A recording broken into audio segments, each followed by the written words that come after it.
ஓம் ஸ்ரீ குருப்யோ நமः.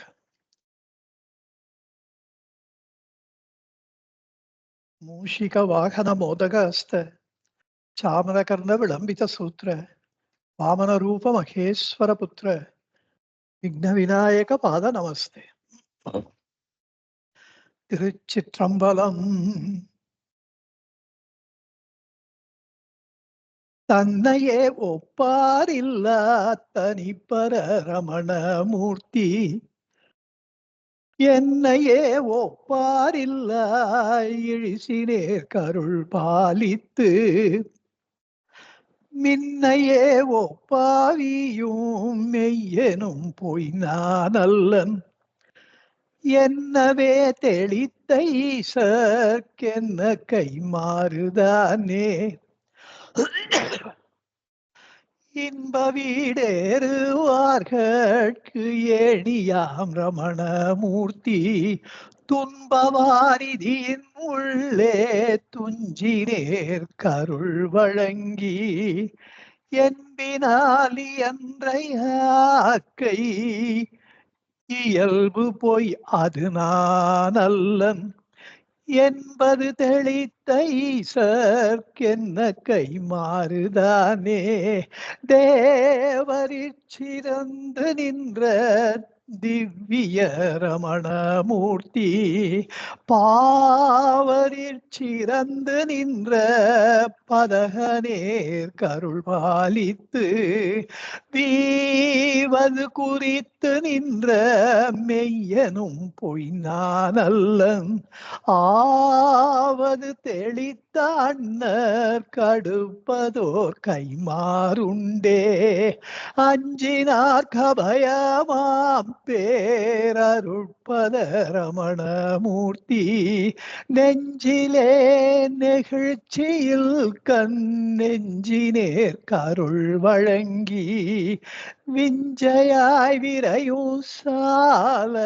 மெய்யனும் பொய் நானன்மை எஞ்சிடாது உணர்த்தும் ஈசற்கென்ன கை மாறுதானே எஞ்சிடாது உணர்த்தும் ஈசற்கென்ன கை மாறுதானே என்ன கை மாறுதானே என்ன கை மாறுதானே.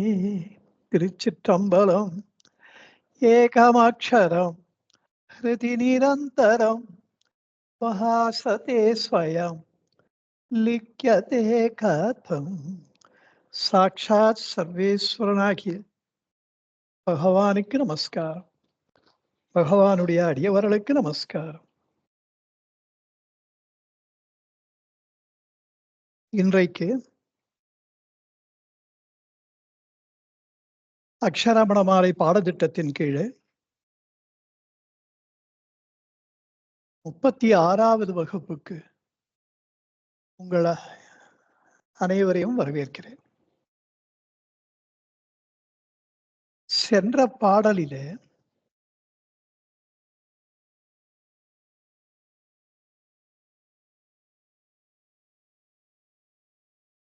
ஒரு ஞானியின் அனுபவத்தை சொன்னார்.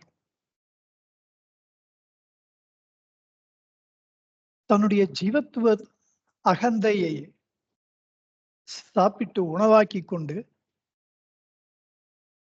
தனக்கு ஆத்ம லாபம் கொடுத்தத அருள்பாலித்தத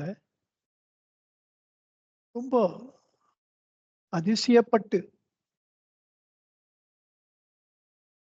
இப்படியெல்லாம் இவ்வளவு ஒரு பேர் அருள் நமக்கு கிடைக்குமா, நினைத்து கூட பார்க்க முடியாத இந்த பேரொருளை அனாயாசமாக செய்து வைத்தாரே அருணாச்சலேஸ்வரர். அதுவும் லட்சியம் வைத்து குறிகொண்டு அடித்தாற் போல அவருடைய அருள் அஸ்திரத்தாலே என்னை அடித்து என்னுடைய அகந்தையை வீழ்த்தி தம்முடைய அகந்தையை வீழ்த்தினாரே என்றெல்லாம் என்புனைந்துருகி நெக்கு நெக்கேன்பி அன்பெனுமாறு கரையத பொருள இப்படிப்பட்ட தலைவருக்கு நாம் என்ன செய்ய போகிறோம் என்ன செய்ய போகிறோம் என்றெல்லாம் உருகி போகிறார். அந்த நெக்கு நெக்கி உருகி போவதிலே அவருக்கு ஒரு எண்ணம் தோன்றியது. சர்வவியாபியாகிய, சர்வசக்திமானாகிய, ஆன்ம பேரின்பமே தன் சொரூபமாக விளங்குகின்ற இந்த அருணாச்சலேஸ்வரர் தன்னை அவரோடு ஒன்று கலக்க வைத்து, ஒன்று சேர்த்துக் கொண்டு, தம்மையும் அந்த ஆன்ம வஸ்து ஆக்கியதினாலே, அவருக்கு என்ன பிரயோஜனம் என்று ஒரு எண்ணம் அவருக்கு தோன்றியது. இதை அடுத்த பாடலிலே சொல்கின்றார். 93வது பாடல்.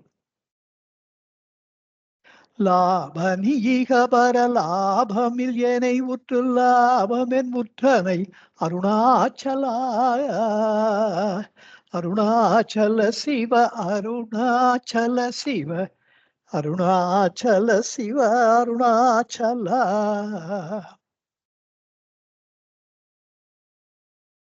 தன்னை அடைந்த பகவானுக்கு மட்டுமல்ல, அடைந்தவர்கள் எவ்வளவோ பேருக்கு ஆத்ம ஞானத்தை கொடுத்து ஆத்மவஸ்து ஆக்கி ஆக்கியவர் அருணாச்சலேஸ்வரர். அப்படி தன்னையும் அவ்வாறு ஆத்மவஸ்துவாக்கினார்.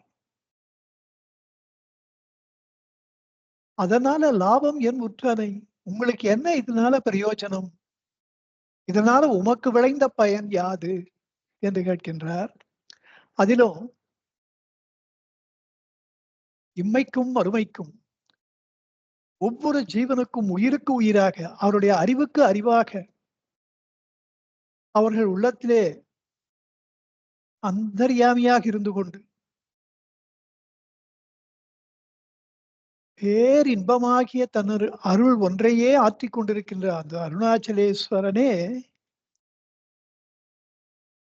ஒவ்வொரு உயிருக்கும் அனைத்து நலன்களுமாக விளங்கி எல்லோரும் அந்த பலனை, அந்த நலனை அனுபவிக்க வேண்டும் என்று அருள் பாலித்து, அப்படி எல்லோரும் அவரோடு ஒன்று கலக்கத்தக்க ஒரு பெரும் தகுதியை உடையவராக, அதற்கு பாத்திரமாக, அந்த பரம புருஷார்த்தம் பிறவி பயன் என்பதனுடைய நோக்கமே வீடு பேறு, மோட்சம், முக்தி நிலை, சகஜ நிலை, சகஜ நிஷ்ட நிலை, சகஜான்ம நிலை, அதை அருள்பாலிக்கின்ற ஒரு பெரும் ஆற்றல் உடையவராக இருப்பதினாலே லாபம்னு சொன்னா அவர்தான் லாபம். அதனால சொன்னா லாபனி என்றார். தன்னை நினைத்து பார்க்கும் பொழுது இகபர லாபமில், இங்க இம்மையிலும் எனக்கு ஒண்ணும் நல்ல பெருசா ஒண்ணும் இல்ல, மறுமையிலையும் நான் ஏதோ சர்வ நிச்சயமாக ஆத்ம ஞானத்தை அடைந்து விடுவேன் என்று நிச்சயமும் கிடையாது. அது எப்ப கிடைக்கும் தெரியாது. ஏதோ என்னுடைய பிராரப்த கர்மாவினாலே இந்த உடல் ஜீவித்திருக்கின்ற வரையிலே இந்த உலகத்திலே ஜீவித்துக் கொண்டிருக்கின்ற எனக்கு இம்மையும் இல்லை, மறுமையும் இல்லை என்ற நிலையிலே என்னுடைய உண்மை நிலை எப்படி இருக்கின்றது என்றால், இகபர லாபம் ஒன்றும் இல்லாதவனாக நான் இருக்கிறேன். இதுக்கு இன்னொரு பொருள். நீங்கள் எனக்கு ஆத்ம ஞானத்தை அளித்து மதுரையிலே ஆட்கொண்டீர்கள். அதுக்கப்புறம் அருணாச்சலத்துக்கு நான் வந்துட்டேன். வந்து என்ன பெருசா பண்ணிட்டேன்? சோம்பியாய், சும்மா, சுகம் உண்டு. இந்த ஆத்ம சுகத்தை உங்களுடைய ஆத்ம சுகத்தை நீங்கள் அருள்வாளித்த அந்த சுகத்தை உண்டு முற்றிலும் அகர்த்தாவாக ஒரு காரியமும் பண்ணாமல் சும்மா இருப்பது சுகம் என்று, ஒரு சோம்பேறித்தனமான வாழ்க்கை என்று கூட சொல்லலாம். அப்படி ஒரு வாழ்க்கையை வாழ்ந்து கொண்டு உமக்கு எந்த விதமான பிரயோஜனமும் இல்லாதவனாக நான் உங்களோடு இருக்கிறேன், உங்களிடையே ஒன்றி போயிருக்கிறேன். அப்படி இருக்க எனக்கு என்ன லாபம் அற்றவனாகத்தான் நான் இருந்து கொண்டிருக்கிறேன் அப்பா என்று தன்னுடைய செயலற்ற நிலையை தெரிவித்துக் கொண்டாராம். அப்ப இன்னொரு எண்ணம் அவருக்கு வருது. அருணாச்சலேஸ்வரன் இதனாலே என்ன லாபத்தை அடைந்தார், தம்மை ஆட்கொண்டதினாலே அவருக்கு என்ன பிரயோஜனம்? அப்படி பார்த்தா இவருக்கு என்ன தோன்றது, இவருடைய அனுபவம் இப்போது நாம் பூரணமாகி விட்டோம். பூரணமாக இருக்கின்ற நான் பூரணமாகிய அருணாச்சலேஸ்வரரோடு ஒன்று கலந்திருக்கிறேன். இதனால அருணாச்சலேஸ்வருக்கு எப்படிப்பட்ட லாபம் வரணும்ன்று நாம் எதிர்பார்க்கிறோம். பூரண பொருளோடு சேருவது அத்தனையும் பூரண பொருளாகி, அப்போது பூரணம் பூரணத்தோடு சேர்ந்தால் பூரணமாகத்தான் இருக்கும். பூரணத்தை பூரணத்தோடு பெருக்கினாலும் அது பூரணமாகத்தான் இருக்கும். பூரணத்தை பூரணத்தால் வகுத்தாலும் பூரணமாகத்தான் இருக்கும். அந்த பூரணத்திலிருந்து பூரணத்தை எடுப்பது என்று வைத்துக் கொண்டால் எடுக்க முடியுமா? அது பூரணமாக இருக்கின்ற அந்த காரணத்தினாலேயே எவ்வளவு எடுத்தாலும் அது பூரணமாகவே எஞ்சி நிற்கும். இன்ஃபினிட்டின்னு வச்சுக்கோங்களேன்.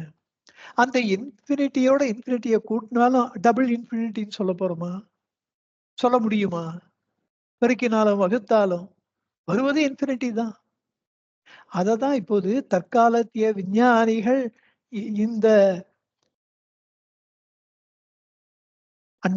அண்டாண்ட கோடி கோளங்கள் நிறைந்திருக்கின்ற ஆகாசமாக பிரபஞ்சமாக விரிந்திருக்கின்ற இந்த பிரபஞ்சத்தினுடைய அது இன்ஃபினிட்டி தான் பிரபஞ்சம். ஒருத்தர் கண்டுபிடிக்கிறாரு திஸ் யூனிவர்ஸ் இஸ் ஆல்வேஸ் எக்ஸ்பேண்டிங்றாரு.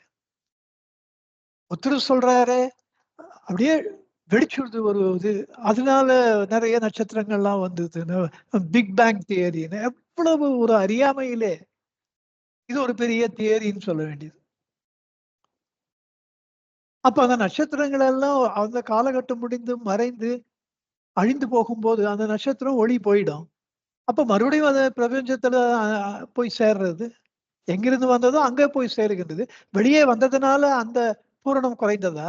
அல்லது இந்த நட்சத்திரம் மறுபடியும் அங்க போய் சேர்ந்ததுனால அந்த பூரணம் அதிகமாகியதா? இதத்தான் ஈசோவாசிய உபனிஷத்துல ஓம் பூர்ணமத பூர்ணமிதம் பூர்ணாத் பூர்ணமுஷ்யதே பூர்ணஸ்ய பூர்ணமாதாய பூர்ணமேவாவசிஷ்யதே. ஓம் பூர்ணமதம் அங்கேயும் பூரணம், பூர்ணம் இதம் இங்கேயும் பூரணம், பூரணாத் பூர்ணமுஷ்யதே பூரணத்திலிருந்து உஷ்யத்தே உஷ்யத்தேன பூரணத்திலிருந்து பூரணம் உண்டாகியது. பூரணஸ்ய பூர்ணமாதாய பூர்ணமேவா வசிஷ்யதே. பூரணத்திலிருந்து பூரணத்தை எடுத்த பின்பும் எஞ்சி நிற்பது பூரணமே. இத முருகதாஸ் சுவாமிகள் ரொம்ப அழகா குருவாச்சிக மொழிபெயர்த்திருக்கார். இது நிறைய பேருக்கு தெரியாது. 888வது பாடல். பூரணமே யாவும் பூரணமே யாவும் இதுவும் பூரணமே யாவும் அதுவும் பூரணமே யாவும் இதுவும் பூரணத்தோடும் புணர்த்து பூரணம் பூரணமே பூரணத்தினின்று பரிபூரணமே போயினும் பூரணமே மிஞ்சுவதா. பூரணமே யாவும் பூரணமேயாம் அதுவும் பூரணமேயாம் இதுவும் பூரணமத பூரணமிதம் அப்படியே மொழிபெயர்த்திருக்கார். பூரணத்தோடு புணர்த்தும் பூரணம். பூரணத்தோடு புணர்த்தல் ஒன்று கலத்தல், புணர்தல் கலத்தல். அப்ப ஒன்று கலக்கின்ற அந்த பூரணமும் அப்பூரணமே. முதல்ல ஒரிஜினலா என்ன பூரணம் இருந்ததோ அதுதானே. இப்ப நட்சத்திரத்துக்கு உதாரணம் நான் சொன்னதுக்கு காரணம் நட்சத்திரம் அந்த பூரணத்திலிருந்து வெளியே வந்தது மறுபடியும் அழிந்து போகும்போது இந்த உடலும் அப்படித்தானே. எல்லாமே சம்ஹாரம் அப்படியே ஆக்கல் காத்தல் அழிதல் போது அது பூரணத்தோடு ஒன்று கலக்கின்றது. அப்போ அப்படி ஒன்று கலக்கும் போதும் அந்த பூரணமே எஞ்சி நிற்கின்றது. அந்த பூரணத்திலிருந்து பரிபூரணமே போயினும் அதிலிருந்து எடுத்தாலும் அப்பூரணமே மிஞ்சுவதாம். இப்படி இந்த ஒரு மாபெரும் ஒரு அறிவியல் உண்மையை அந்த நினைத்து பாருங்க. ஈசோவாசிய உபனிஷத்தில் இது சொல்லப்பட்டிருக்கின்றது என்றால் அவர்கள் எந்த டெலஸ்கோப் வச்சு கண்டுபிடிச்சாங்க? அவெல்லாம் எந்த நம்பி செய்தார்கள்? By pure meditation. நான் யார் என்று உள்ளே பார் அப்படின்னு பகவான் அகமுகப்படு என்கிறார். அதுல எவ்வளவோ ஆச்சரியங்கள் நமக்கு காத்து கொண்டிருக்கின்றன. அவர்கள் தியானத்தினால்தான் இத்தனையே கண்டுபிடித்தார். செவ்வாய் கிரகம் சேப்பா இருக்குன்னு முத்துசாமி தீட்சிதர் பாடுறாருன்னா அந்த செவ்வாய் கிரகம் மட்டும் அதனுடைய ஆகாசம் சேப்பா இருக்குன்னு எப்படி என்ன டெலஸ்கோப் வச்சு கண்டுபிடிச்சார்? நவக்கிரக நவாவரண நவக்கிரக கிருதியில செவ்வாய் கிரகத்தை பத்தி பேசும்போது அங்காரகனை பத்தி பேசும்பொழுது இந்த மாதிரி அவருடைய நிறம் சேப்பா இருக்கு. இப்ப எப்படி பூமியினுடைய அட்மாஸ்பியர் ப்ளூ நீளமா இருக்கோ, ஸ்கை ப்ளூன்றமோ, அது மாதிரி அங்க அது சிவப்பாக இருக்கின்றது. அவர்கள் கண்டுபிடித்ததெல்லாம் இப்ப விஞ்ஞானம் ஒன்னொன்னா எல்லாத்தையும் ஒரே சமயத்துல அவர்களால் கண்டுபிடிக்க முடியல. அவர்களும் அப்படித்தான் ஒன்னொன்னா தான் கண்டுபிடிச்சாரு. இவர்களும் ஒன்னொன்றா இப்ப கண்டுபிடித்துக் கொண்டு இருக்கிறார்கள். எல்லாம் அப்படியே டோட்டலா இட் டாலிஸ் வித் வாட் அவர் ரிஷி செட்ன்னு ஆச்சரியப்பட்டு கொண்டு இருக்கிறார்கள். அப்படி இந்த மகரிஷிகள் இவ்வாறு இந்த உபனிஷத்ஸ்ல நினைத்து கூட பார்க்க முடியாத உண்மைகளை சொல்லி இருக்கிறார்கள் என்றால் அது ரொம்ப பர்ஃபெக்டா இருக்குன்னு சொன்னா வித் அவர் சயின்டிபிக் எஸ்டிமேஷன்ஸ். அதுக்கு ஒரே காரணம் கண்ணால் காண்பதும் பொய், காதால் கேட்பதும் பொய், தீர விசாரிப்பதே மெய் என்ற அந்த தமிழ் ஆன்றோர் வாக்கு இந்த ரிஷிகளை பொறுத்தவரையிலே உண்மையாய் இருக்கு. அவர்கள் அவர்கள் பார்த்தது இந்த ஊனக்கண்களை வைத்து பார்க்கவில்லை, இந்த காதுகளை வைத்து கேட்கவில்லை. அவர்கள் பார்த்ததும் கேட்பதற்கும் அவர்கள் உபயோகப்படுத்திய கண்களும் காதுகளும் தீர விசாரித்தல் என்பது. அகமுகப்பட்டு தனக்கு உள்ளே ஆழ்ந்து போய் தீர விசாரித்ததினாலே அவர்கள் இதை கண்டுபிடித்தார்கள். அது பரிபூர்ண உண்மையாக இருப்பதற்கு காரணம் they were there. சிம்பிளா சொல்ல போனா அவர்கள் அந்த அனுபவத்துக்கு அப்பாற்பட்டு பார்க்கவில்லை.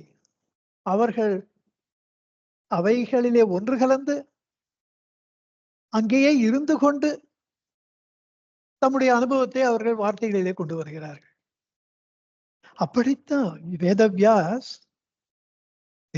வியாச மகாமுனி இப்படித்தான் வேதங்களை பகுக்கும் பொழுது ஒரு வார்த்தையும் அவருடைய அனுபவமாக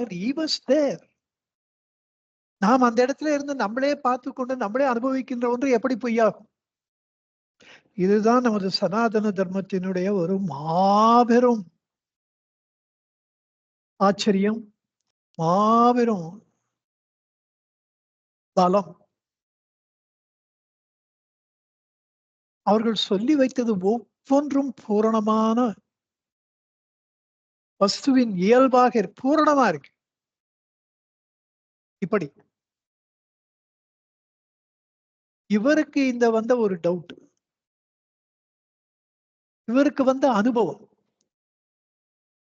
அதுல வந்த டவுட், நான் எந்த அளவு அருணாச்சலேஸ்வரருக்கு அந்த பூரண பொருளுக்கு நாம் வேல்யூ அடிஷன் நம்ம என்ன பண்ணோம் அப்படின்னு நினைக்கும் பொழுது அது பண்ணவே முடியாதப்பா.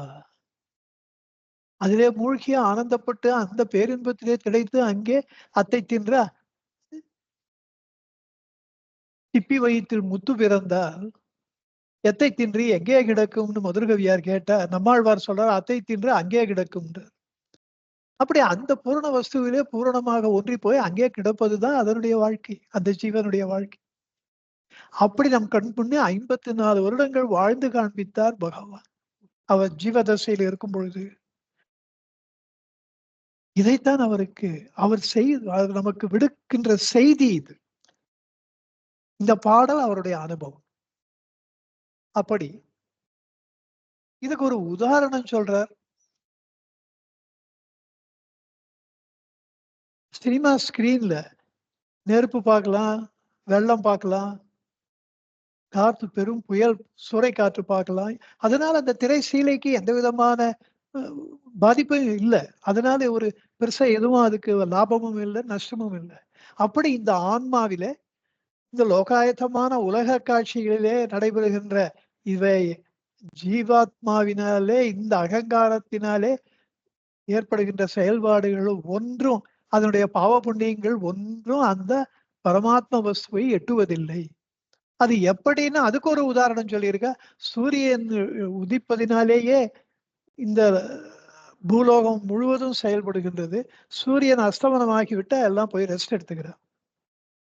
ஆனா இந்த ஜீவர்கள் ஆற்றுகின்ற காரியங்களுடைய பாவ புண்ணியங்கள் எப்படி சூரியனை ஒட்டாதோ, அதே போல இவர்களுடைய காரியங்களுடைய பாவ புண்ணியங்கள் ஆன்மாவை ஒட்டுவதில்லை. இதனால ஆன்மாவுக்கு லாபம்ன்றது ஒண்ணுமே கிடையாது அது. இத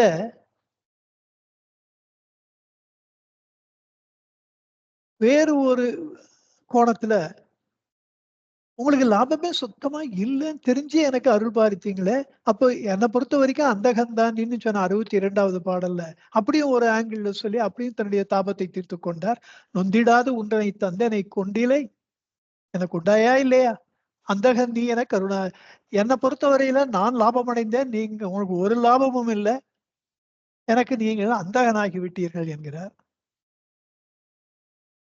மணிவா மணிவாசக பெருமான் சொல்றதும் அப்படித்தான் இருக்கு. அது முன்னாடியே பார்த்துட்டோம். "தந்தது உண்டனை கொண்டது என்றனை சங்கரா யார்கொலோ சதுரர் அந்தமொன்றில்லா ஆனந்தம் பெற்றேன் யாது நீ பெற்றது ஒன்று என்பால்" என்று கேட்கின்றார். இதுக்கு தான் அவ்வை மூதாட்டியார் ரொம்ப இன்ட்ரஸ்டிங்கா ஒரு விஷயம் சொன்னார். பாலும் தேனும் 2வது, பாகும் 3வது, பருப்பும் 4வது, இந்நான்கும் நான் நான் உமக்கு நான் தருவேன். உனக்கு நான் தருவேன். கோலம் செய் துங்கக் கரிமுகத்து தூமணியே நீ எனக்கு சங்கத்தமிழ் 3ம் தா. நான் உனக்கு 4 குடுக்குறேன். நீங்க எனக்கு 3 குடுத்தா போரும். அதனால இந்த வியாபாரத்துல நீங்களே லாபம் அடைஞ்சதா இருக்கட்டும்ன்றார். எவ்வளவு அழகான ஒரு பாட்டு பாருங்க. அவ்வை மூதாட்டியாருடைய தமிழ். அதுக்கோசரமே ஔவையார் பாடல் எல்லாம் எடுத்து வச்சுன்னு ஒரு நாளைக்கு 5 பாட்டு, 10 பாட்டுன்னு படிச்சு பார்க்கணும். அவ்வளோ ஒரு தமிழ் இன்பத்த கொட்டி வைத்திருக்கிறார்கள் மூதாட்டியார். அந்த பாடல சொல்லும்போதெல்லாம் மனம் அந்த மூதாட்டியாருடைய அந்த மனப்பான்மையை நினைத்து ரொம்ப சந்தோஷப்படும். நான் 4 குடுக்குறேன். நீ எனக்கு 3 குடுத்தா போதும்ப்பா. கேட்கறது எது? சங்கத்தமிழ் 3ம் தான். அவ்வளோ பெரிய விஷயமா கேட்டு குச்சம். அதாவது சொல்லுவா பிசினஸ்ல சில பேரு என்னுடைய பர்சனல் அனுபவம். அது நீங்க ஜெனரலைஸ் பண்ண முடியாது. என்னுடைய அனுபவத்த சொல்றேன். நான் ஜெயின்ஸ், மார்வாடிஸ், ராஜஸ்தானிஸ் அவ கூடயும் பிசினஸ் பண்ணியிருக்கேன். குஜராத்திஸ் கூடயும் பண்ணியிருக்கேன். 2 பேரும் பிசினஸ்னா அவகிட்ட தான் கத்துக்கணும். எனக்கு ஒரு அதிர்ஷ்டம் அவ கூடலாம் பழகினதுனால பிசினஸ் கொஞ்சம் பிடிபட்டது. இப்படித்தான் பண்ணணும் அப்படின்னு. அதுல நான் ரொம்ப லைக் பண்றது குஜராத்திஸ். குஜராத்திஸு அவலாம் இதே மார்வாடிஸ்ன்னா ஜெயின்ஸ்ன்னு தான் நான் சொல்றது. அது என்னமோ ஒரு இந்த மார்வாடிஸ்ன்னு ஒரு மாரி இருக்கேன்னு. ராஜஸ்தானிஸ்ன்றது இன்னும் பெட்டரு. அவ பிசினஸ்க்கு பொறந்தவ. லட்டுலயே இருக்கு அவள். தலைமுறையா அவளுக்கு ஸ்ட்ரிக்ட்டா வேலைக்கு போறதுக்கு பிடிக்காது. அவளுக்கு பிசினஸ் தான். பட் ஸ்ட்ரிக்ட்டா பண்ணுவா, நல்லா பண்ணுவா, ஸ்ட்ரெயிட்டா பண்ணுவா. எந்த விதமான குழப்பமும் இருக்காது. அதே மாரி எல்லா அட்வான்டேஜையும் குஜராத்திஸ் எடுப்பா. ஆனா அவ்ளோ ஸ்வீட்டா நம்மளுக்கு அதுல இவ கிட்ட பண்ணா இவ மட்டும் இல்ல, பொதுவா ஒருத்தர்கிட்ட பிசினஸ் பண்ணா நம்மளும் கேர்ஃபுல்லா இருக்கணுன்ற எண்ணம் வரும். அவ கிட்ட நம்ம ஏமாந்துறக்கூடாதுன்ற ஒரு எண்ணம் வரும். கொஞ்சம் கேர்ஃபுல்லா இருக்கணுன்றது கொஞ்சம் மைண்ட் அலர்ட்டாவே இருக்கும். அந்த அலர்ட்னஸ் இந்த குஜராத்திஸ் முதல்ல எடுத்துருவா. அவ பேசுற விதம், பழகுற விதம். But they also will be very faithful to you. What they promise you they will do. But பண்ற விதம் அப்ரோச் அவள மாரி வர்றதுக்கு அவ கிட்ட கத்துக்கணும் அத. எந்த ஊர்ல போனா கோயம்புத்தூர்ல போனா கூட அவ கம்யூனிட்டீஸ் கொஞ்சம் அதிகம். கோயம்புத்தூர்லயே அவளுக்கே நேட்டிவா இருக்கவளுக்கே பிசினஸ் அவளுக்கு ரொம்ப அத்துப்படி. அதனால தான் அவ கூட இந்த குஜராத்தீஸுக்கு ஒத்து போச்சு. நெறைய பேர் அங்க போய் பண்றதுக்கு காரணம் அவளும் இவாள மாரியே நேர்மை எல்லாம் உண்டு. அவ கூட பிசினஸ் பண்றது நமக்கு சந்தோஷமா இருக்கும். இப்படி ஒரு பிசினஸ அவ்வை மூதாட்டியார் பிள்ளையார் கிட்ட பண்றா. வாங்கிக்கிறது ரொம்ப பெருசு. குடுக்கறது ரொம்ப சின்னது. ஆனா சொல்ற விதம் ஒரு அழகு. பாலும், தேனும், பாகும் பருப்பும் இவை நான்கும் நான் உனக்கு நான் தருவேன். கோலம் செய் துங்க கரிமுகத்து தூமணியே. என்ன பிரைஸ்! எவ்வளோ உச்சி குளிர்ந்து போனோம். நீ எனக்கு சங்கத்தமிழ் ஒன்றும் தான். நீ இந்த 3 மட்டும் கொடுப்பா போறோம். அப்படி இந்த அருணாச்சலேஸ்வரர் இடத்திலே இவ்வளோ பெருசா நீங்க பண்ணீங்க. என்னால பிரயோஜனம் இல்லையோ அப்படின்னு நொந்து போகிறார். அந்த பரிவர்த்தனையில அருணாச்சலேஸ்வரருக்கு ஏதோ நஷ்டம் வந்துடக்கூடாதுன்னு he is trying to protect his interests. அது உண்மையா நல்லா பிசினஸ் பண்றோம் அப்படிதான் பண்ணுவா. What is your due I will give you. நான் சொன்ன இவா 2 பேரும் they will always calculate what they get. They are not bothered about how much profits you are making. நல்லா சௌக்கியமா இரு, தப்பே கிடையாது. After all you are working and you deserve that. அதுக்கு தானே உழைக்கிறோம். ஆனா நம்ம ஊர்ல சில பேர் நான் பார்த்திருக்கேன். how much money they makeன்றத கோட்டை விட்டுருவா. how much money we are makingன்றது ரொம்ப அதுல அவருக்கு பொறாம இருக்கும். அதை தான் கட்டுப்படுத்துவா. எனிவே தட் இஸ் பிசினஸ் விடுங்க. அது அந்த மாதிரி பிசினஸ் பண்ணக்கூடாதுன்னு ஔவையார் நம்மளுக்கு கற்றுக் கொடுக்குறா. That holds good even today. Even in our business modern business டெக்னிக்ஸ்ல ஔவையார் சொல்ற வார்த்தைகள் எல்லாம் நம்ம அப்படியே ஃபாலோ பண்றது நல்லது. இப்போ இவருக்கு ஆதங்கம், இது சரியா வருமா, நம்ம பண்ணது தப்பா போயிடுமா, அருணாச்சலேஸ்வரர் இன்ட்ரெஸ்ட் நம்ம ப்ரொடெக்ட் பண்ணியிருக்குமா, அவருக்கு கொஞ்சம் கஷ்டம் கொடுத்துட்டோம் போல் இருக்கு. நம்ம இங்க வந்து எவர்கிட்ட இருக்கிறதுனால அவருக்கு நிரந்தரமா நம்ம 3 வேளையும் நம்மளுக்கு சாப்பாட்டை போட்டு நம்மளை காப்பாற்ற வேண்டிய ஒரு பெரும் பொறுப்பு தான் கடைசியில வந்து சேர்ந்தது. நம்ம ஒண்ணுமே அவருக்கு பண்றது இல்லையே. இந்த நிர்பந்தம் அவருக்கு ஏற்பட்டது நம்மால தானே. இந்த ஆதங்கத்தை அடுத்த பாட்டிலே தெரிவித்துக் கொள்கிறார். தெரிவித்துக் கொள்ற விதம் அதுல ஒரு அழகு இருக்கு. 94வது பாடல். வரும்படி சொல்லிலை வந்தென் படியள வருந்திடும் தலை விதி அருணாச்சல அருணாச்சல சிவ அருணாச்சல சிவ அருணாச்சல சிவ அருணாச்சல. வரும்படி சொல்லிலை.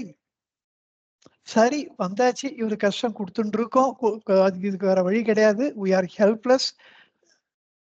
அப்போ அப்போ கோபம் வருது. நம்மளால ஒரு காரியம் பண்ண முடியலன்னா கோபம் வருது. நீ தானே வர சொன்ன, வரும்படி சொல்லிலை, சொன்னையா இல்லையா? சரி உன் தொல்லை எடுத்து நான் என்ன பண்ண முடியும்? வந்தேன் படியால எனக்கு அன்றாடம் 3 வேளையும் சாப்பாட்டு போட்டு என்னை காப்பாற்ற வேண்டிய பொறுப்பு உன்னதா. அதை பண்ணிட்டு நீ தானே பண்ண. நான் தேவையான மதுரையில தானே இருந்தேன். என்னை என்னத்துக்கு அருணாச்சலத்துக்கு கொண்டு வந்து உங்ககிட்ட வச்சுட்ட. வருந்திடு, கஷ்டப்படு, நன்னா கஷ்டப்படு. அது உன் தலைவிதி. அது உன் தலைவிதி அருணாச்சலம். I am helpless. நான் இதுக்கு என்ன நீ குறை சொல்ல முடியாது கூடாது. ஒரு ஜஸ்டிபிகேஷன் பண்ணிக்கிறேன். Justifies is own helplessness. இப்போ இது எப்படி இருக்குன்னா, ஒரு குழந்தை 8 வயசு 9 வயசு இருக்குன்னு வச்சுக்கோங்களேன். அதுக்கு ஐஸ்கிரீம் சாப்பிட்டா ஒத்துக்காது. உடனே த்ரோட் பெயின் வரும், உடனே ஃபீவர் வரும். அம்மா கொடுக்கவே மாட்டா. இது ஒரு கல்யாணத்துக்கு போறது.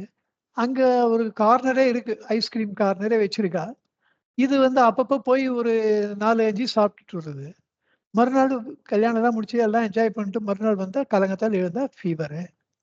அப்ப அம்மா கிட்ட சொல்றது, அம்மா நேத்து நான் தெரியாம சாப்பிட்டுட்டோம்மா, அதனால தான்மா எனக்கு வந்ததுன்னு உண்மையை சொல்றது. உடனே இந்த அம்மா என்ன பண்ணும்? சரி பரவாயில்லடா கண்ணா, நான் தான் திருப்பி திருப்பி சொல்றேனோன்னு, அந்த ஐஸ்கிரீமை தொடாத, கொஞ்ச நாள் தான், ஒரு 12, 13 வயசு ஆயிடுச்சுன்னா உனக்கு அந்த த்ரோட்ல ஸ்ட்ரென்த் வந்துடுச்சுன்னா அப்புறம் நீ சாப்பிடலாம்டா கண்ணா. இப்போதைக்கு அம்மா பேச்ச கேளுடா, சாப்பிடாதடா. ஏன்டா இப்படி சொரத்த வர வச்சுன்னு கஷ்டப்படுற? இப்ப பாரு ஸ்கூலுக்கு போக முடியும் வருதா பாரு, உன் ஃப்ரெண்ட்ஸ் எல்லாம் கூட போய் விளையாடலாமோன்னும். உனக்கு யாருக்கு இப்ப இதனால கஷ்டம்? ஏன் அது மாதிரி பண்ண? என்கிட்ட நேத்து சொல்லியிருக்கலாமோன்னும். நீ இப்போ அம்மா ஐஸ்கிரீம் சாப்பிடுறமான்னு என்கிட்ட சொல்லணுமா வேணாமா? அப்ப அட்லீஸ்ட் நான் நல்லா ஒரு ஹாட் வாட்டராவது அது சாப்பிட்டு முடிச்ச உடனே உனக்கு குடுத்து, அந்த அந்த எஃபெக்ட் எல்லாம் கம்ப்ளீட்டா போற மாரி பண்ணியிருக்கணும்ன்னும். ஒண்ணுமே பண்ணாம ஏன்டா இப்படி கஷ்டப்படுற? அப்படி ஒரு ஆதரவா சொல்லணுமா? சில அப்பா, அம்மா அப்படி இல்ல. சில அம்மாலாம் அப்படி இல்ல. உனக்கு வேணும். கத்து கத்து கத்துன்னு கத்த வேண்டியது குழந்தைய. அதுவே கஷ்டத்துல இருக்கு பாவம். குழந்தைங்கள ஒரு மலர போல, புஷ்பத்த போல வச்சுக்கணும். நிஜமா கேட்கிறேன் நானு. இதெல்லாம் பார்க்கும்போது என் மனசு அப்படியே நொடைஞ்சு போயிடும். நொறுங்கி போயிடும். அந்த மாரி ஒரு சீன் பார்க்கும்பொழுது, இந்த குழந்தை பாவம் இவ கிட்ட வந்து மாட்டிக்கணுமா? அப்படின்ற அளவு எனக்கு கஷ்டமா இருக்கும். ஏன் அப்படி கத்துறா? அந்த குழந்தைக்கு அவள விட்டா ஆதரவு இல்ல. அத ஒரு பெரிய அட்வான்டேஜான்னா அவ எடுக்குறா. அந்த மாரி எடுக்கலாமா? தப்பு இல்லையா? நல்லதனமா குழந்தைக்கு சொன்னா, அது கேட்காம போயிடுமா? உனக்கு வேணும். எனக்கு தெரியாம உன்ன யார் போய் என்கிட்ட மறைக்கிறது வேற. அது வந்து மறைச்சு சாப்பிட்டது ஏன் சாப்பிட்டது? நீ சாப்பிட விடமாட்டேன்றதுனால தானே அது மறைச்சு சாப்பிடுறது. நம்ம மேல தப்பு இருக்கு. அத போனா என்கிட்ட மறைச்சுட்டு வேற சாப்பிட்டுருக்க அப்படின்னு கத்த வேண்டியது. இவ்வளோலாம் பண்ணா குழந்தை ஆடி போயிடும். அது பிசிக்கலா she is suffering. That boy is suffering. அப்ப நம்மளும் கூட சேர்ந்து கஷ்டப்படுத்தக் கூடாதுன்னு எனக்கு அப்பதான் தோணும். இந்த அப்பா, அம்மா பண்ண பெரிய பெரிய தப்புகள்லாம் எனக்கு ஞாபகம் வரும். நம்ம நம்ம பெரியவாலாம் நம்மல்லாம் பண்ற இதுல 10ல ஒரு பங்கு. 100ல ஒரு பங்கு ஒரு குழந்தை பண்ண முடியுமா? தப்பு பண்றதுல கம்பேர் பண்ணா நம்ம எவ்வளோ பெரிய தப்பெல்லாம் பண்ணியிருக்கோம். அந்த குழந்தைக்கு என்ன தெரியும்? அவ்ளோ தப்பு பண்ற அளவு அதுக்கு தெரியாதே குழந்தைக்கு. அது பிளைனா அது கடவுள் கூட இருக்கு. அது மனசு பரிசுத்தமா இருக்கு. அதனால அப்பா, அம்மாவா இருக்கவா, குழந்தை நம்மகிட்ட வளர்றதுன்றதுனாலயே ஓவர் அட்வான்டேஜ் எடுக்கக்கூடாது. அதனால ரொம்ப கன்சிடரேட்டா இருக்கணும். அப்படி நம்ம இருந்தோம்னா, நல்லதனமாவே பசங்களுக்கு சொல்லி வளர்த்தா, அது எவ்வளோதான் முரடா இருக்கட்டும்.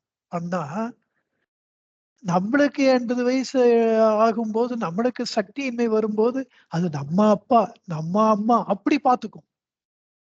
நம்ம சின்ன வயசுல ரொம்ப அத அது அது மேல இருக்க ஒரு ஆங்ஸைட்டில தான் பண்றா இவ.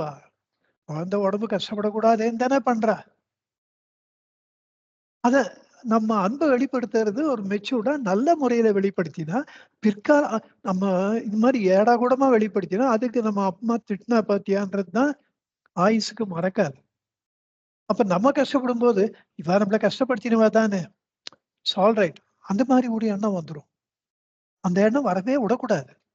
அந்த அன்பு, பாசம்ன்றதே கடைசி வரைக்கும் அந்த குழந்தை மனசுல இருக்கும்படியா வளர்க்கணும். நீ நன்னா கஷ்டப்படு. உனக்கு அப்பதான் புத்தி வரும். அப்படி இப்படின்னு அந்த அம்மா அப்படி கத்துறது கூட, the only reason is அந்த குழந்தை படுற கஷ்டம் அந்த அம்மாக்கு தாங்க முடியல. உண்மையில அதுதான் விஷயம். இங்க அருணாச்சலேஸ்வரர் குழந்தை அப்பா மேல தான் வச்சுக்கோங்களேன். அவன் தாய்மானவனா தானே இருக்காரு அருணாச்சலேஸ்வரர். அவரு மேல வேணுன்ட்டு ஆ கோச்சிக்கிறது.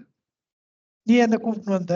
என்ன வச்சுட்ட? நீ நன்னா கஷ்டப்படு. உனக்கு நன்னா வேணும். வருந்திடு. உன் தலை விதி." இப்படின்னு சொல்றது அன்புனால சொல்றது.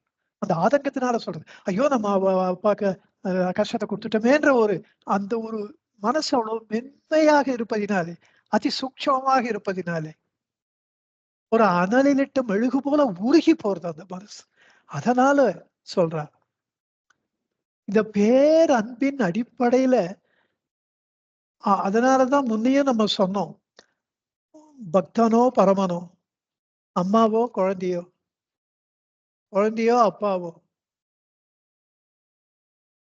இவர்கள் எல்லாம் ஒருத்தருக்குள்ள அன்ப தான் வெளிப்படுத்துறாளே தவிர,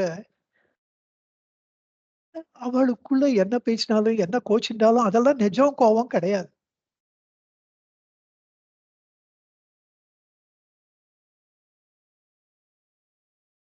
இன்னும் கேட்டா, இந்த பேரன்பின் அடிப்படையில உறவுகள் கூட அப்படியே இட் வில் எவாப்பரேட் இன்டோ தின் ஏர். எப்படின்னா, அபிராமி பட்டர் எடுத்துக்கோங்களேன்.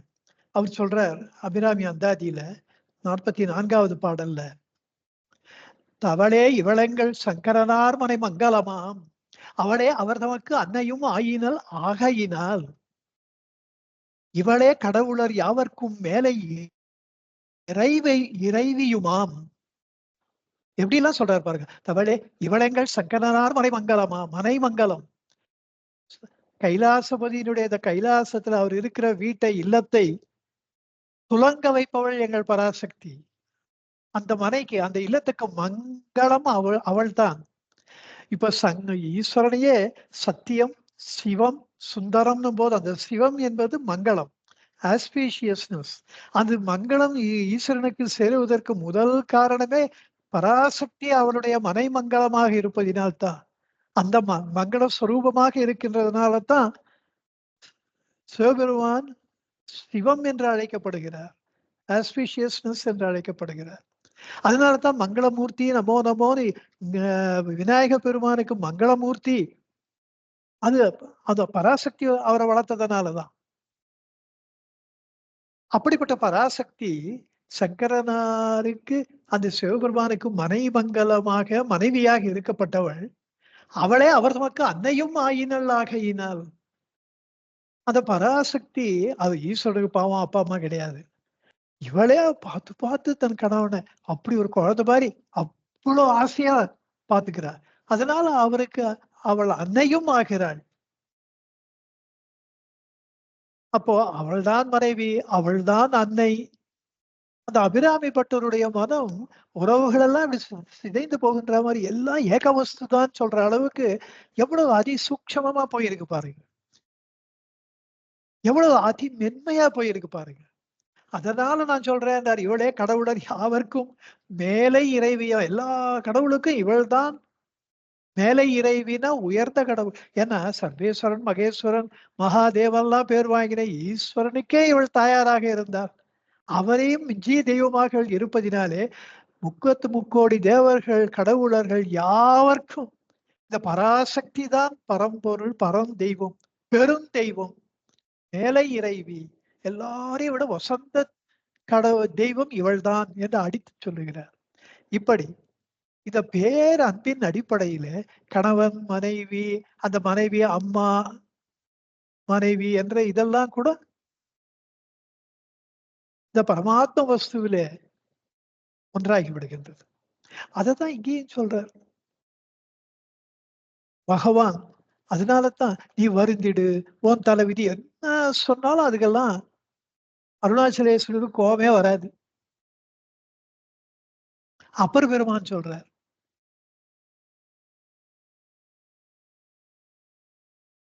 தன்கடன் அடியேனையும் தாங்குதல்.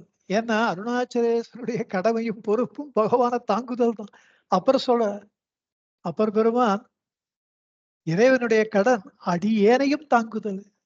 என்ன பொறுப்பா கவனிச்சிக்க வேண்டியது அவர் கடமையும் பொறுப்பும். அதாலேருந்து அவர் எப்படி தப்பிச்சுக்க முடியும்? அவர் கடமை அது. அப்ப உன் கடமை என்னன்னு கேட்டா, என் கடன் பணி செய்து கிடப்பது. எனக்கு விட்டு ஒரே கடமை அந்த ஈஸ்வரனுக்கு பணி செய்து கிடப்பது. அவர் கடமை என்ன காப்பாத்துறது, அதை பத்தி நான் ஏன் கவலைப்படணும்ன்ற தான் பேரன்பு. அந்த அன்பில ஒன்று கலந்தவர்களுடைய வார்த்தைகள் இப்படித்தான் இருக்கும். பகவத்கீதையில ஸ்ரீகிருஷ்ணரும் அதே தானே சொல்றார், நான் பாத்துக்கிறேன் தானே சொல்றார். அனன்யா சிந்தயந்தோ மாம் ஏ ஜனா பர்யுபாசதே தேஷாம் நித்யாபியுக்தானாம் யோகக்ஷேமம் வகாம்யகம். எல்லா அந்நிய சிந்தனை அணுவும் இல்லாது என்னையே உன்னியவர் உபாசிப்பார், என்னிலே என்றும் ஒன்றும் அன்னவர்தம் யோகக்ஷேமங்களை என்றும் தரித்திடுவேன் நான். பகவத்கீதாச்சாரத்தில் இந்த பாடலை பகவான் மொழிபெயர்த்திருக்கார். அந்நிய சிந்தனை, சகல தர்மங்களின் சிந்தனைகளையும் விட்டுவிட்டு என்னையே உன்னை அவர் விசுவாசிப்பார், என்னையே நினைத்து நீ வழிபடு. யார் என்னை வழிபடுகின்றார்களோ என்னிலே என்றும் ஒன்றும் அன்னவர்தம், என்னிலே ஒன்று கலந்து விடுகின்ற அவர்களை, அவர்களுடைய யோகக்ஷேமங்களை என்றும் தரித்திடுவேன் நான் பாத்துக்கிறேன். யோகக்ஷேமம் வகாமியகம். இதுல பட்டினத்தார் ஒருபடி மேல போறார். நான் என்னை பாத்துக்க மாட்டேன், ஈஸ்வரோ ரக்ஷத்துன்றார். இருக்கும் இடம் தேடி என் பசிக்கே அன்னம் உருக்கமுடன் கொண்டு வந்தால் உண்பேன்.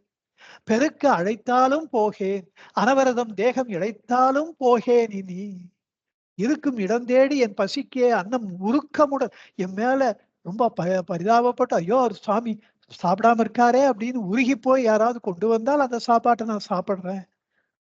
பெருக்க அழைத்தாலும் போக, அப்ப அந்த தெருவுல அன்னதானம் நடக்குது, இப்போ அந்த கியூல நின்னுப்பா போறீங்க, சும்மா தானே உக்காந்துருக்கேன்னா நான் போக மாட்டேன். பெருக்க உறக்க கரை கூடி என்னை அழைத்தாலும் போகேன், அனவரதம் தேகம் இழைத்தாலும் போகேன். இந்த உடம்பு அடிச்சு போயிடும், இதை மறித்தே போயிடும்னா கூட நான் போக மாட்டேன். ஏனென்றால் என்னை காப்பாற்ற வேண்டிய கடமையும் பொறுப்பும் அந்த ஈஸ்வரனுடையது. இது இப்படித்தானே பகவான் வாழ்ந்தார். அருணாச்சலத்துக்கு வந்து சேர்ந்த உடனே ஐயங்குளத்துல போனா கையில் இருக்கிற பட்சணத்தை கூட வீசி எறிந்தார். அடுத்த வேலைக்கு கொஞ்சம் உபயோகப்படுதுன்னு கூட தோணல. ஆடையை களைந்தார், கோவணாண்டியானார். அண்ணாமலை கோயில் தான் அவருக்கு உறைவிடமாகியது. உணவு, உடை, உறைவிடம் எதெல்லாம் இந்த அகந்தை தேடி போகுமோ அதிலிருந்தெல்லாம் பகவான் விலகி வந்தார். மலைக்கு மேல போய் உக்காண்டார். ஊர்ல இருந்தா கொஞ்சம் சாப்பாடு கிடைக்குமென்ற எண்ணமே இல்லை. சாப்பாடு அவரை தேடி வந்தது. இதுதான் அருணாச்சலேஸ்வருடைய பெருங்கருணை.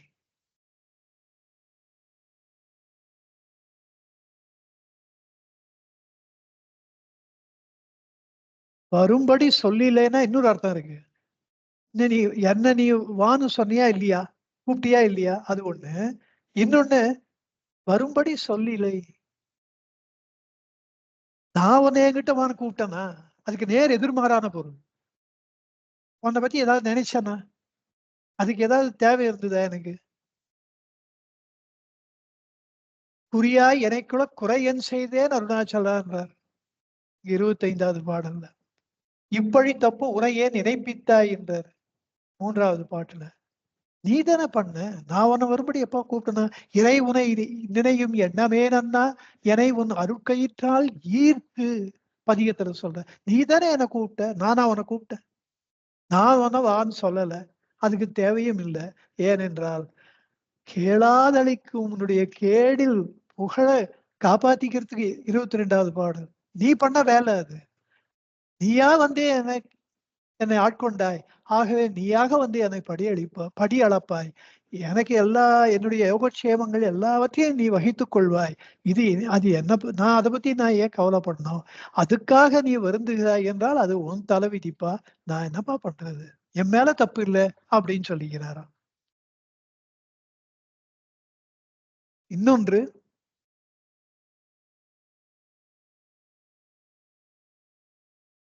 இந்த ஆன்மானுபவத்தை மேலும் விரித்துரைக்கிறார்.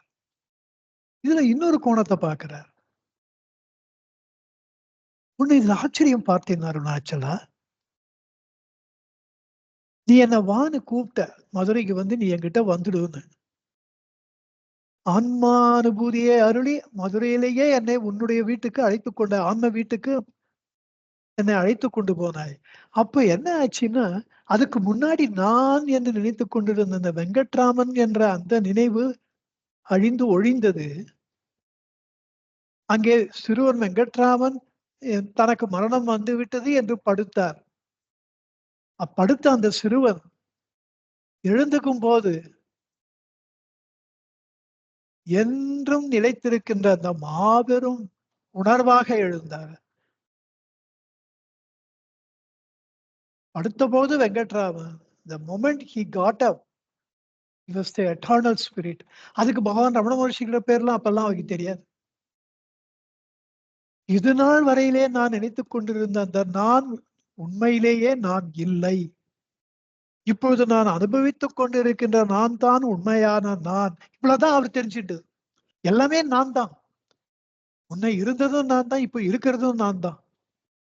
அப்பொழுது எப்பொழுது முன்னே இருந்த யான் என்னை விட்டு விடைபெற்றுக் கொண்டதோ அந்த க்ஷணமே இப்போது நான் அனுபவித்துக் கொண்டிருக்கின்ற நான் வந்து விட்டது.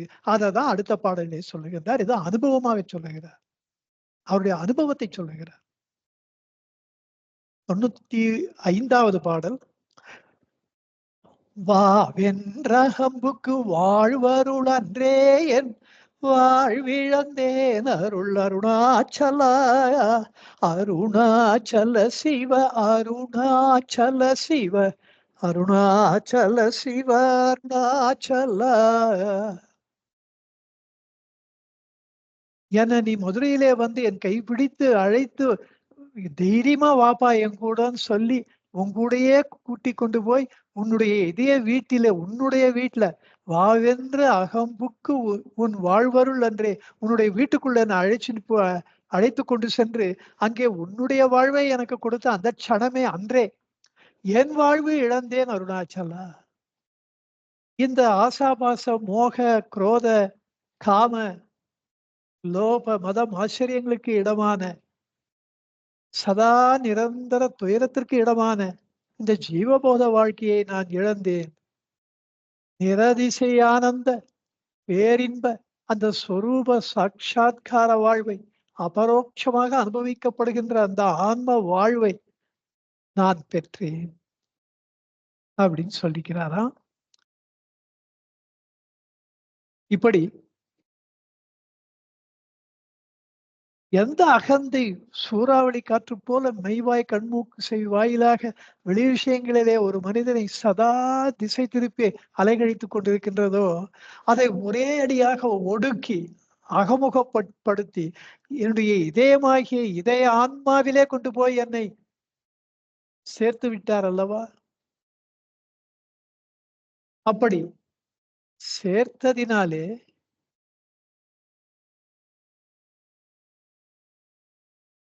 அப்படி அவர் சேர்த்து அவரே தனக்கு காண்பிக்காவிட்டால் அவரை பத்தி நம்ம தெரிஞ்சிருக்கவே முடியாதே, அவரை புரிந்து கொள்ளவே முடியாது என்ற எண்ணத்தை முன்னாடியே சொல்லிட்டாரு.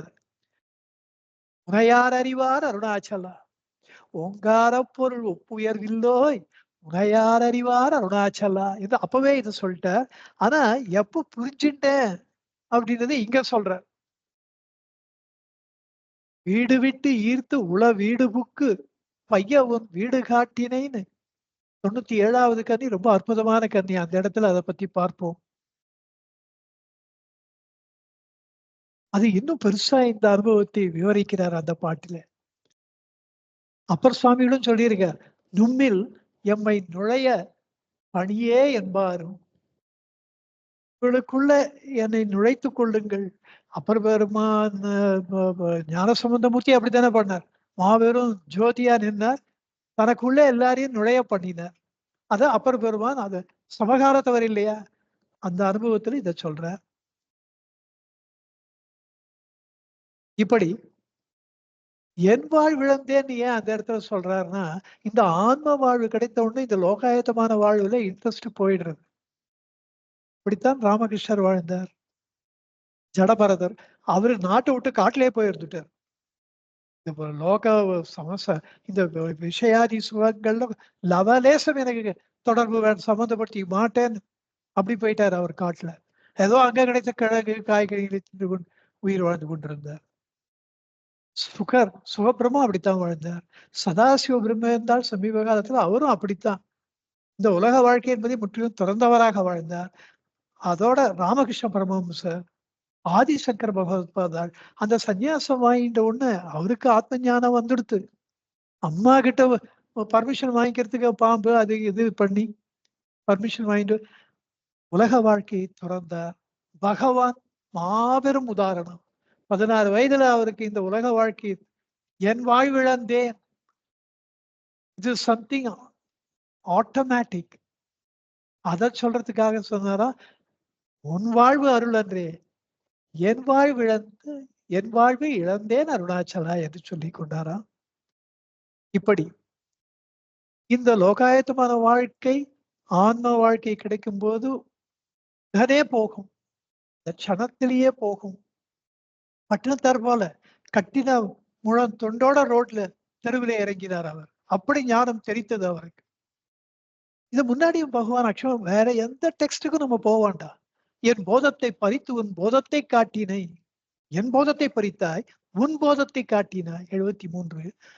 உனது உண்மை வசம் ஆக்கினை மைமயல் நீத்து 84வது பாடல். என் வாயினில் மண்ணினை எட்டு என் பிழைப்பு ஒழித்தது யார்? லோகாயத்தமான பிழைப்பை யார் ஒழிச்சது? 88வது பாடல். உந்தனை தந்து எனை கொண்டிலை. 62வது பாடல். பேய்த்தனம் விட இந்த லோகாயத்தமான வாழ்க்கை என்னும் பேய்த்தனம் விட விடாப்பேயாய் ஆன்ம பேயாய் என்னை பிடித்து என்னை பேயனாக்கினை. 71வது பாடல். உன்னை சாரவே தெய்வம் என்று உன்னை சாரவே என்னை சேர ஒழித்தாய். உன்னை சார்ந்த அடுத்த க்ஷணம் என்னை அகந்தையை ஒழித்தாய். 48வது பாடல். உன் மெய்யகம் நாடையான் தட்டழிந்தேன். உன்னுடைய மெய்யகத்திலே புகுந்த அந்த க்ஷணமே என்னை அகந்தையை வாழ்வை தட்டழிந்து போனது. 50வது பாடல். மொட்டை அடித்தனை வெட்ட வெளியிடல் நட்டமாடினை அருணாச்சலா. 85வது பாடல். இப்படி இந்த அக்ஷரமண மாலையிலே ஆங்காங்கே அருணாச்சலேஸ்வரன் என்னை ஆட்கொண்டார். அடுத்த இல்ல அந்த க்ஷணமே நான் ஆன்ம வாழ்வை அடைந்தேன். மீண்டும் மீண்டும் இங்கே சொல்லி இருக்கிறார்.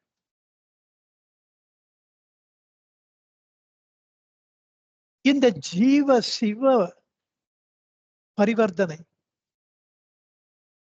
இதை இந்த இடத்திலே சொல்லி வாவென் ரகம்புக்கு வாழ்வுறந்தே என் வாழ்விழந்தேன் அப்படின்னு சொல்லி இந்த ஜீவ சிவ பரிவர்த்தனை நடந்தது அவருடைய அருளாலே என்பதனாலே அருள் அருணாச்சலா என்றாராம். இந்த அருணாச்சலேஸ்வருடைய அந்த முழு அருளின் முழு பெருமையை 99வது பாடலிலேயும் இதை விரித்துரைக்கிறார். இந்த பாடலினுடைய விரிவாக்கம் 97வது பாடல். அதை அந்த இடத்திலே பார்ப்போம். இப்பொழுது அடுத்த பாடல் 96வது பாடல். அதற்கு வருவோம். வீட்டிற்கட்டமாம் விட்டிடாதுனை உயிர் வேட்டிட அருள் புரி அருணாச்சலா. அருணாச்சல சிவ அருணாச்சல சிவ அருணாச்சல சிவ அருணாச்சலா. விட்டிடிற் கட்டமாமா கஷ்டமாம். அருணாச்சலேஸ்வரர் கைவிட்டா வேற யார் காப்பாற்றுவா? அது நிரந்தர துன்பத்திற்குத்தான் வழிவகுக்கும். அதனால விட்டிடாது, உன்னை விட்டுடக்கூடாதப்பா. எப்போ விட்டிடாது உன்னை, அதாவது உன்னை விட்டிடாது உயிர் விட்டிட. கடைசி நேரத்துல என்ன உயிர் என்ன அந்த மரணாவஸ்தையில அந்த மரண அவஸ்தையை நினைத்து புலம்பாமல் உங்களை நினைக்கும்படியாக செய்.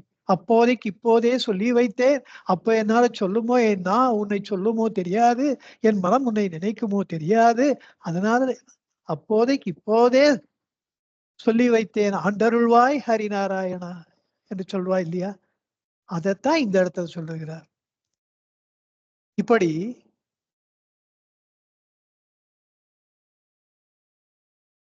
உன்னுடைய தியானமாகவே என்னுடைய உயிர் பிரிய வேண்டும். இது அருணாச்சலே பகவானுக்கு அப்படியே நிகழ்ந்தது.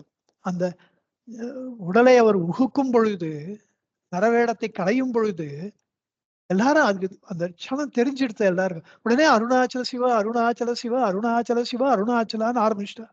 அந்த அருணாச்சல நாம கோஷத்தை கேட்டவாறே அப்போது அவர் பத்மாசனத்துல உட்காச்சி வைங்க வந்தார். அது மாதிரியே பண்ணா உட்கார்ந்த வாக்குல கண்கள்ல ஆனந்த பாஷ்யம் பொங்க இந்த உடலை நீத்தார். அவருக்கு நிஜமா அது அவர் பாடி வைத்தது அவருடைய அனுபவமாக நிகழ்ந்தது. இதெல்லாம் ஆச்சரியம் இல்லையா? அப்படி கணக்கம்மாக்கும் அப்படி நிகழ்ந்தது. அந்த இடத்துல போய் நிக்கிறா பகவானுடைய சன்னதியில. அந்த பகவான் ஞாபகமாகவே அந்த உடல் கீழே விழுந்தது. இதெல்லாம் எவ்வளவோ புண்ணியம் பண்ணியிருக்கணும். இந்த அருணாச்சல தியானத்துல நம்ம இஷ்ட தெய்வத்தின் ஞாபகமாகவே இந்த உடல் நம்மை விட்டு நீங்குவது என்பது. எங்க அம்மாவுக்கு அப்படி ஆச்சு. அருணாச்சலம் அருணாச்சலம்னு சொல்லிட்டே இருந்தா. அந்த அதுக்கு முன்னாடி ஒரு 2-3 மாசமாவே வாயை திறந்தா அருணாச்சலம் தான் சொல்வா. அதுவும் மணிக்கணக்குல சொல்லிட்டு இருப்பா. கடைசி உயிர் பிரியும் போது அருணாச்சலம்ன்ற வார்த்தையில தான் போச்சு. அது ரொம்ப எனக்கெல்லாம் ரொம்ப அருணாச்சலேஸ்வரர் பகவான் இடத்துல ஹைலி இன்ஸ்பைரிங். இப்படிப்பட்ட வாழ்க்கையே நமக்கும் இருக்கு அப்படின்னு கண்ணெதிர பார்த்ததுனால அதைத்தான் இந்த பாடல் எனக்கு ரொம்ப ஸ்பெஷலான பாடல். Highly inspiring. உன்னை விட்டிடாது என் உயிர் பிரிய வேண்டும். ஆனா எனக்கு ஒரு சின்ன ஆசை உண்டு. உயிர் பிரியும் பொழுது அருணாச்சலேஸ்வரரை நினைச்சுக்கணும், பகவான நினைச்சுக்கணும். அப்படி உயிர் பிரியணும்ன்ற ஆசை இதெல்லாம் படிக்கும்போது அது ரொம்ப தீவிரமா தோன்றது. அப்போ பகவான் என்னுடைய கடைசி நிமிஷம் வரையில என்னை ஒரு பணிவு, அந்த ஆணவம் செருக்கு என்பது என்னை அண்டாமல் பணிவு உடையவனாகவே, அடக்கமுடையவனாகவே அப்படியே என்னை கடைசி வரைக்கும் வைக்கணும். அந்த உயிர் பிரியும் போது அதுக்கு நான் உங்களுக்கு தேங்க்ஸ் பண்ணணும். ஏன்னா குறை காலம் இருக்கு. இருக்கிற காலத்துல எப்போ இந்த மனசு மாறுமோ தெரியாது. அப்படி மாறாம எப்பவும் பணிந்து போதல், தாழ்ந்து போதல், எப்போ அவர் மேன்மையா தாழ்ந்திடும் மெல்லியர் சேர்ந்து நீன்னு சொல்லிட்டாரோ, அப்படி நம்ம தாழ்ந்து போபவராகவே கடைசி வரைக்கும் இருக்கணும். பகவான நினைச்சுக்கணும். அவருக்கு அப்ப அந்த நன்றிய சொல்லணும். அப்பா இந்த மாரி நீங்க வச்சு பார்த்தீங்க. இந்த மாரி நீங்க எனக்கு பண்ணீங்க இல்லையா? இதோட ஒரு பெரும் பேரு எனக்கு வேற என்ன இருக்கு?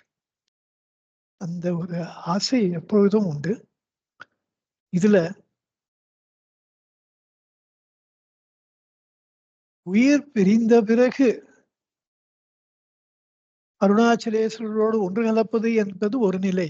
இந்த உடல் உயிரோடு இருக்கும் பொழுதே அந்த மாரி இருக்கிறது. அந்த ஜீவன் முக்தி நிலை, அதை கடந்த விதேக முக்தி நிலை, அதை அருளும் இயல்பை உடையவர் அருணாச்சலேஸ்வரர் என்று தன் சுவானுபூதியிலே சொல்ல வேண்டும் என்று ஆசைப்படுவார். விட்டிடாது உனை உயிர் விட்டிட அருள் புரி அருணாச்சல். அருள் புரிபவன், அருள் புரி என்னா அந்த புரி என்பது புரிபவன், புரிந்தவன், புரிந்து கொண்டே இருக்க போகின்றவன் வினைத்தொகையா. அப்படிப்பட்ட இயல்பை உடையவர் அருணாச்சலேஸ்வரன் என்பது மற்றொரு பொருள். அப்படி உயிர் இந்த உடலே இருக்கும் பொழுதே அவர் நமக்கு ஆத்ம ஞானத்தை கொடுப்பார் என்பதைத்தான் தூய்மரமொழியர் தோயும் உன் மெய்யகம் தோயவே அருள் செய் அருணாச்சலன் என்றார் 47வது பாடல். தோடமில் நீ அகத்தோடு ஒன்றி என்றும் சந்தோஷம் ஒன்றிட அருள் அருணாச்சலன் என்றார் 52வது பாடல். நின்னெறி எரித்தனை நீராக்கிடும் நின்னருள் மழைபொழி அருணாச்சலன் என்று 55வது பாடலிலே சொன்னார். பற்றிமால் விடந்தலை உற்றிரும் முன் அருள் பற்றிட அருள் புரி அருணாச்சலன் அவன் என்றார் 64வது பாடலே. மெய்யகத்தின் மன மென்மலர் அணையினான் மெய்கலந்திட அருள் அருணாச்சலன் என்ற 82வது பாடலிலேயும் இதே விஷயத்தை அருணாச்சலேஸ்வரர் நமக்கு கடைசி நிமிடம் வரையிலே நமது உடலிலே நமக்கு அந்த அருணாச்சல தியானமாகவே நம்மை வைத்திருக்கத்தக்க ஆற்றல் உடையவர். அப்படி செய்திருக்கிறார். எவ்வளவோ பேருக்கு செஞ்சிருக்கார். நம்மளுக்கும் அதை செய்வார் என்பதை இவ்வளவு பாடல்களிலே அக்ஷரமாலையிலே அவர் விளக்கி இருக்கிறார். மேலும் ஒருவேளை நீங்க இந்த விட்டுட்டா உயிர் விடுங்கால் உன்னை நான் பற்றுக அப்பற்றான் பற்றினை பற்றுக அப்பற்று விடற்கின்றவர் அந்த பற்று இறைவன் மீது வைக்கின்ற பற்று என்னை விட்டு போயிடுத்துன்னா மீண்டும் இந்த ஜனன மரண சூழலிலே சிக்கி நிரந்தர துன்பத்திற்கு இந்த சம்சார சாகரத்திலே விழுந்து கரையேற முடியாமல் எவ்வளவு நான் தத்தடித்து துன்பப்பட்டு போவேன். அதனால நான் உயிர் விடும் பொழுது சர்வ நிச்சயமாக உம்மை நினைக்க வேண்டும். உன்னுடைய சொரூப தியானமாகவே இருந்து சொரூப தியானாபரணமாகவே இருந்து உயிரை விட அருள் புரிவாய் அருணாச்சலா என்று வேண்டிக் கொள்வது மற்றொரு பொருள். அப்படி வேண்டிக் கொள்வதற்குத்தான் இந்த கன்னி ஏற்பட்டது. இதற்காகத்தான் பகவான் அருணாச்சலேஸ்வரை நோக்கி வேண்டுவதைப் போல நமக்கு வேண்டுவதற்கு கற்றுக் கொடுத்திருக்கிறார். இதை பதியத்திலும் சொல்லுவார். கருணையால் என்னை அண்டனி எனக்கு உன் காட்சி தந்தருளிலை என்றால் இருள் நலி உலகில் ஏங்கியே பதைத்து இவ்வுடல் விடில் என் கதி என்னாம் உங்களை நீங்க எனக்கு காட்சி தந்து எனக்கு அருளிலை அருள்வாளிக்கவில்லை என்றால் இருள்நலி உலகில் இந்த லோகாயத்திலே இந்த அகந்த இருள் நிறைந்த இந்த உலகிலே ஏங்கி பதைத்து இந்த உடல் நான் விட்டுவிட்டால் என் கதி இந்த உடல் என்னை விட்டு நீங்க விட்டால் என் கதி என்ன என்ற அப்பதிகத்திலேயும் இதை சொல்லியிருக்கிறார். பின்பு செய்யன தள்ளில் செய்வினை சுடுமலால் உய்வகையே துரை அருணாச்சலா 35வது பாடலிலே வேண்டுகிறார். சேராயரின் மெய் நீராய் உருகி கண்ணீராற்றழிவே அருணாச்சலா 34வது பாடலிலே வேண்டுகிறார். இப்படி என்னை விட்டுடாதப்பா என்று மிகவும் கெஞ்சி கேட்டுக்கொள்ளுகிறார். அப்படி அருணாச்சலேஸ்வரன் இவரை நம்மை விட்டுவிட்டால் இந்த பிரமாதத்தால் ஏற்கனவே இருந்து கொண்டிருக்கின்ற அந்த ஆன்ம நிலையிலிருந்து நழுவி அந்த பிரமாதம் என்கின்ற தவறை செய்து இந்த உலக வாழ்க்கையிலே சிக்கிக் கொள்வதினாலே விட்டிடீர் கஷ்டமாம் என்றார். அதெல்லாம் எனக்கு கஷ்டம்தான்ப்பா. ஆகவே தளர்வற்ற பிரமாதத்தினால் நழுவுதல் என்பதே இல்லாத ஞானம் வேண்டும் என்பதற்காக தளர்வர ஞானம் தெரித்தருள் என்று 40வது பாடலிலும் வேண்டிக் கொண்டார். எதை நாம் கடைசியா உயிர் பிரியும் போது நினைக்கிறோமோ அதுவாகத்தான் மறுபிறவி நமக்கு வருகின்றது. ஜடபரதர் அப்படித்தான் ஆச்சு. மானை வளைத்தவர் அந்திம காலத்துல மான நினைத்து உயிர் விட்டதனால அவர் மானாக பிறந்தார். ஆனா மறுஜென்மத்துல அந்த மானுக்கு நாம் மானாக பிறந்தது நாம் செய்த தவறு என்று தெரிந்து அந்த மானை நாம் அந்த மாதிரி தப்ப செய்யக்கூடாதுன்னு நினைத்து அந்த ஜடபரதர் பிறவி எடுக்கும் பொழுது இந்த மான் பசு இப்படி எதிரியாவது மறுபடியும் மாட்டிக்கூடாதுன்னு அவர் காட்டுக்கு போயிடுறார். அதனால உயிர் பிரியும் பொழுது அந்த அருணாச்சல தியானம், நம்ம இஷ்ட தெய்வ தியானம் ரொம்ப ரொம்ப அவசியம். ஆகவே விட்டிடீர் கஷ்டமாம் என்று சொல்லி விட்டிடாது உயிர் விட்டிட வேண்டும் என்று நீங்க உங்களை விட்டிடாமல் நீங்கள் என்னை காப்பாற்ற வேண்டும். அப்படி விட்டால் என்ன நடக்கும்? நிரந்தர துன்பத்திலே. அதனால இந்த தியானம் நமக்கு உடம்புல சக்தி இருக்கும் பொழுதே இப்பொழுதே இந்த தியானத்தை செஞ்சு கொண்டு வந்தா தான் கடைசி நேரத்துல அது கண்டினியூ ஆகும். அதற்காகவாவது நம்ம டெய்லி ஒரு நாளைக்கு ஒரு குறைந்தபட்சம் அக்ஷரமணமாலே பாராயணம் பண்ணணும். குறைந்தபட்ச தேவை அதெல்லாம். உபதேச உந்தியார்லயோ விட்டுக்கருதலின் ஆறுநே வீழ்ச்சி போல் விட்டிடாதுன்னாலே உந்தி பெற விசேடமாய் உண்ணவே உந்தி பெற என்று தொடர்ந்து இந்த அருணாச்சல தியானத்திலே மனம் இருக்க வேண்டும் என்பதை மிகவும் வலியுறுத்தி கூறுகின்றார். இந்த கடைசி காலத்துல என்ன நினைக்கிறோமோ அப்படி ஆயிடுவோம் அப்படிங்கிறத பகவத்கீதையிலேயே ஸ்ரீகிருஷ்ணனும் சொல்றார். இது எவ்வளவு இம்பார்ட்டன்ட் பாயிண்ட் நம்ம புரிஞ்சிட்டோம்னா குறைந்தபட்சம் அக்ஷரமணமாலேயே குறைந்தபட்சம் அருணாச்சல சிவான ஒரு 100 வாட்டி 108 வாட்டி சொல்றது. மார்னிங் ஒரு வாட்டி, மத்தியானம் ஒரு வாட்டி, ஈவினிங் ஒரு வாட்டி. இந்த இஸ்லாம்ல வந்து ஒரு நாளைக்கு 5 வாட்டி பண்ணணும்ன்ற தெய்வத்தை நினைக்கிறோம்ன்ற ஒரு 5 வாட்டி 108 முறை அருணாச்சல நாமத்தை சொல்றது ஒண்ணும் முடியாத காரியம் இல்லையே. அப்படித்தான் அந்த தியானம் கொஞ்சமா மனசுல பிடிபடும். இதெல்லாம் சின்ன சின்ன உழவுகள், நம்மால செய்யக்கூடிய உழவுகள். ஆபீஸுக்கு போறோம், சும்மா தானே ட்ரெயின்ல உட்காந்துருக்கோம், சும்மா தானே காரை ஓட்டுனா வேற விஷயம். அதாவது எந்த சமயத்துல எப்படியாவது இதை ஒரு நாளைக்கு 5 முறையாவது பண்ணணும்ன்றத வச்சுண்டா அப்போது நாம் உண்மையான இஸ்லாமியராகவும் இருப்போம். அருணாச்சல தியானமும் நமக்கு கொஞ்சமா அதிகமாகும். கிருஷ்ணன் பகவத்கீதையில சொல்றார், 8வது அத்தியாயம் 5வது ஸ்லோகத்துல அந்த காலேச்ச மாமேவ ஸ்மரன் முக்த்வா கலேவரம் யப்ரயாதி சமத்பாவம் யாதி நாசத் எத்திர சம்சயனா சந்தேகம், நாசத் எத்திர சந்தேகமே வேண்டாம்ப்பா.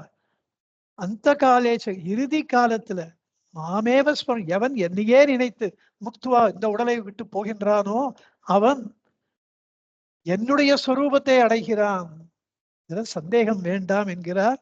அதனால இந்த பாடல் ரொம்ப ரொம்ப ரொம்ப இந்த கண்ணி அதற்காகத்தான் ஸ்பெஷலா வச்சிருக்காரு அக்ஷர மாலையில. இதை பாராயணம் பண்ணும் போதெல்லாம் அந்த இடம் வரும்போது இந்த அர்த்தங்கள்லாம் அப்படியே அலைமோதனம் நம்ம உள்ளத்துல. அப்படியே நம்ம எப்படியாவது இந்த அருணாச்சல தியானத்தை கெட்டியா பிடிச்சிக்கணும், கடைசி காலத்துல அப்பதான் அது நமக்கு வந்து காப்பாற்றும், அப்படி இந்த மனசை ட்ரெயின் அப் பண்ணோம். இதெல்லாம் நமக்கு ஒரு ஆழமா மனசுல பதியும். பிறகு இதெல்லாம் யாரை பார்த்து கேட்பார்? மாதிரி எனக்கு அந்திம காலத்துல எனக்கு ஒரு ஞாபகம் வரணும்னு அதை அருள்பாலிக்கின்ற ஒரு ஆட்கள் மிக்கவரை தானே கேட்போம். பணம் இருக்கிறவரை போய் பணம் கேட்போம், யாராவது ஏழைகளை போய் எப்ப ஒரு 1,00,000 ரூபாய் கொடுப்பாங்க, யாராவது கேட்பாங்க? கேட்கவே மாட்டாரு. அருணாச்சலேஸ்வரர் அதை அளிக்கின்ற ஆற்றல் உடையவர் என்பதை முழுவதுமாக அறிந்திருந்ததுனாலே அது எப்படி அவருக்கு அறிந்து கொண்டிருக்கிறார்? அவரே அந்த அனுபவத்தை அடைந்ததினாலே, அவருக்கு அது அனுபவமாக இருப்பதனாலே சதாகாலம் அருணாச்சலம் என்பவர் உள்ளத்திலே அந்த நான் என்ற அந்த தன்னுணர்வு பிரகாசமாக அவர் உள்ளத்திலே எப்பொழுதும் சதாகாலமும் தழைத்து கொண்டே இருப்பதினாலே அந்த அனுபவத்தினாலே சொல்லுகிறார், அருணாச்சலேஸ்வரர் இந்த அளவு கடந்த ஆற்றலை உடையவர் என்று. அந்த ஆற்றல் உடையவர் என்பதை எப்படி சொல்லுகிறார்? அவரிடத்திலே இந்த பிரார்த்தனையை செய்வதனாலே சொல்லுகிறார். நமக்கு அந்திம காலத்திலே அருணாச்சல தியானத்தை கொடுப்பதற்குண்டான ஆற்றல் மிக்கவர் இந்த அருணாச்சலேஸ்வரர் என்பதை முழுமையாக சுவானுபூதியிலே அறிந்திருப்பதினாலே நமக்கெல்லாம் கற்றுக் கொடுக்கிறார். இதை நாம் கெட்டியாக பிடித்துக் கொள்ள வேண்டும் என்று சொல்லி அடுத்த வகுப்பிலே